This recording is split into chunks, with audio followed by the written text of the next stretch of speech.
जय श्री हरि, जय लक्ष्मी नारायण। कथा प्रारंभ। बहुत समय पहले की बात है।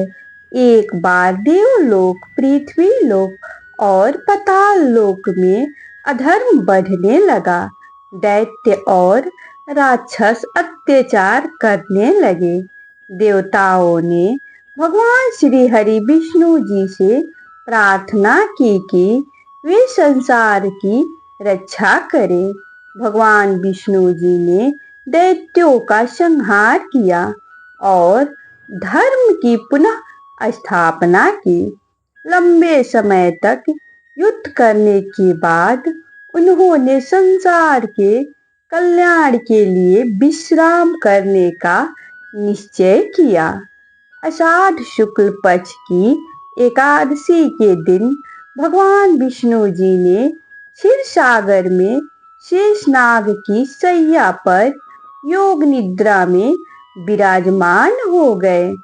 इसी कारण इस तिथि को देवशयनी का या हरिशयनी एकादशी कहा जाता है। भगवान विष्णु जी के योग निद्रा में जाने के साथ ही चतुर्मास प्रारंभ होता है।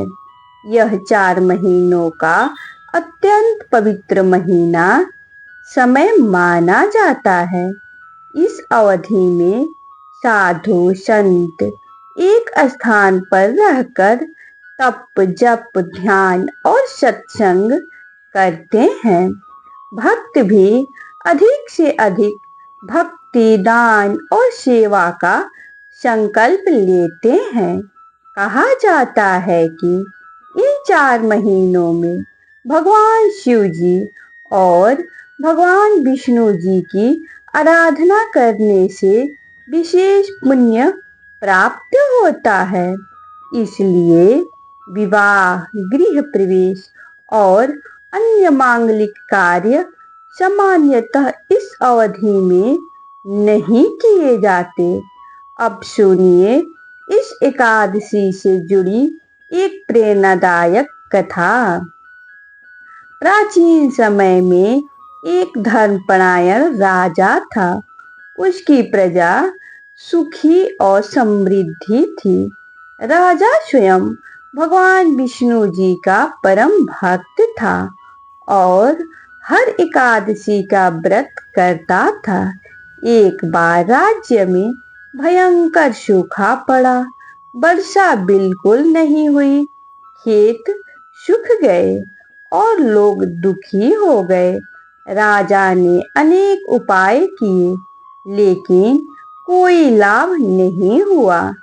तब महर्षि ने राजा से कहा, राजन, यदि आप और आपकी प्रजा श्रद्धा पूर्वक देवशयनी एकादशी का व्रत करेंगे, भगवान विष्णु जी की पूजा करेंगे और दान पुण्य करेंगे, तो भगवान अवश्य प्रसन्न होंगे। राजा ने पूरे राज्य में घोषणा करवाई। एकादशी के दिन सभी लोग ने उपवास किया, भगवान विष्णु जी की पूजा की, भजन कीर्तन किया और गरीबों को अन्न, वस्त्र तथा दक्षिणा दान दिया। राजा ने पूरी श्रद्धा से प्रार्थना की, हे श्री हरि, आप ही संसार के पालनहार हैं। हम सब पर अपनी कृपा बनाए रखें। भक्तों की सच्ची भक्ति से भगवान विष्णु जी प्रसन्न हुए। शीघ्र ही वर्षा होने लगी। सूखे खेत हरे भरे हो गए। राज्य में सुख, शांति और समृद्धि लौट आई। तभी से यह मान्यता प्रचलित हो गई कि देवशयनी एकादशी का व्रत करने से जीवन के कष्ट दूर होते हैं, परिवार में सुख समृद्धि आती है और भगवान विष्णु जी की विशेष कृपा प्राप्त होती है। देवशयनी एकादशी का महत्व। शास्त्रों में कहा गया है कि इस दिन श्रद्धा से व्रत करने वाला व्यक्ति अनेक यज्ञों के समान पुण्य प्राप्त करता है। भगवान विष्णु जी की कृपा से पापों का नाश होता है, मन को शांति मिलती है और आध्यात्मिक उन्नति का मार्ग खुलता है। व्रत की सरल विधि: प्रातः ब्रह्म मुहूर्त में उठकर स्नान करें। घर के मंदिर में भगवान विष्णु जी और माता लक्ष्मी जी की पूजा करें। पीले फूल, तुलसी दल, धूप, दीप और नैवेद्य अर्पित करें। ओम नमो भगवते वासुदेवाय मंत्र का कम से कम 108 बार जप करें।